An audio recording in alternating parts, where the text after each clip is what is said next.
Fort maladroit. Lorsqu'en 2021, il achète son téléphone, il souscrit donc à une assurance.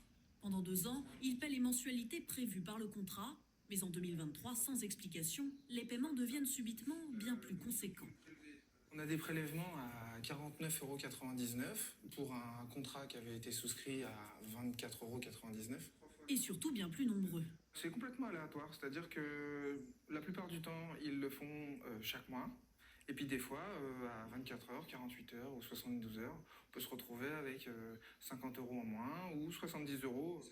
Au total, 3 900 € prélevés pour des options auxquelles il n'a pas souscrit, malgré des dizaines de mails et d'appels pour résilier l'abonnement. Il y a eu un mail et un courrier recommandé.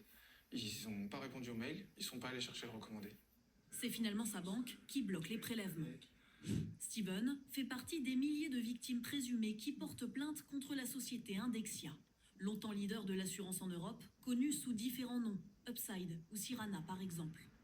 Aujourd'hui, ces dirigeants comparaissent devant le tribunal de Paris pour pratiques commerciales trompeuses. Ils auraient encouragé les prélèvements abusifs. Cette avocate défend 265 victimes. Cette première pile de dossiers, étant précisé qu'on n'a pas tout imprimé. Donc, si on avait tout imprimé, je pense que ça prendrait effectivement tout le pan du mur. Ses clients dénoncent des demandes de résiliation jamais appliquées. Selon elle, la méthode était bien rodée. Le service client, donc ils avaient des consignes et on leur disait, ils disaient à nos clients, oui, on prend ça en compte. Mais la réalité, c'est qu'en off, donc dans les bureaux, il était prévu que le client devait appeler 1 fois, 2 fois, 3 fois, 4 fois pour déclencher justement un remboursement.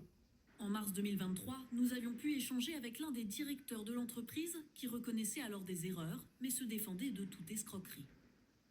Je peux vous assurer, c'est que quand un client nous demande une résiliation, que la quasi-totalité de nos contrats sont sans engagement, justement pour que les gens puissent résilier lorsqu'ils le souhaitent. Les victimes reverront-elles un jour leur argent? Rien n'est moins sûr. La société a été liquidée en mai dernier avec plus de 600 millions € de dettes.